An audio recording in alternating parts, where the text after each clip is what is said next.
اعوذ باللہ من الشیطان الرجیم بسم اللہ الرحمن الرحیم ان اللہ وملائکتہ یصلون علی النبی یا ایہا الذین آمنوا صلوا علیہ وسلموا تسلیما الصلاۃ والسلام علیک یا حبیب اللہ الصلاۃ والسلام علیک یا نبی اللہ الصلاۃ والسلام علیک یا سیدی یا حبیب اللہ۔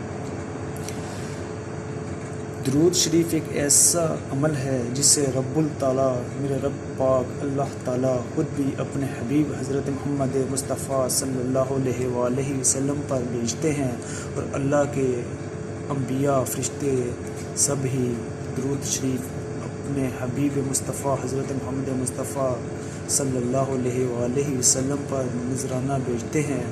رب التعالیٰ اپنے بندوں سے بھی فرماتا ہے کہ میرے نبی پر درود شریف بھیجا کرو۔ درود شریف کی بہت زیادہ فضیلت ہیں۔ درود ابراہیم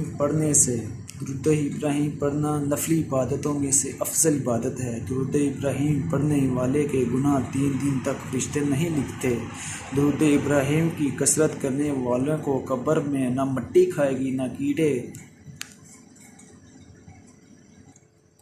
ایک دن حضرت جبرائیل علیہ السلام حضور پاک صلی اللہ علیہ وآلہ وسلم کے پاس تشریف لائے اور کہا، اللہ نے مجھے اتنی طاقت دی ہے کہ میں ساری دنیا کے درختوں کے پتے گن سکتا ہوں اور پانی کے سارے قطرے اور ریت کے سارے ذرے گن سکتا ہوں، لیکن اس آدمی پر اللہ کی رحمت کی تعداد نہیں گن سکتا جو ایک بار میرے نبی حضرت محمد مصطفیٰ صلی اللہ علیہ وآلہ وسلم پر درود شریف بھیجتے ہیں۔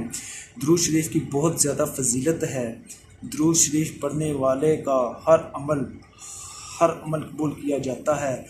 جب کوئی انسان دعا کے ساتھ درود شریف پڑھتا ہے اور اللہ رب العزت اس کی دعا قبول فرماتے ہیں۔ سبحان اللہ۔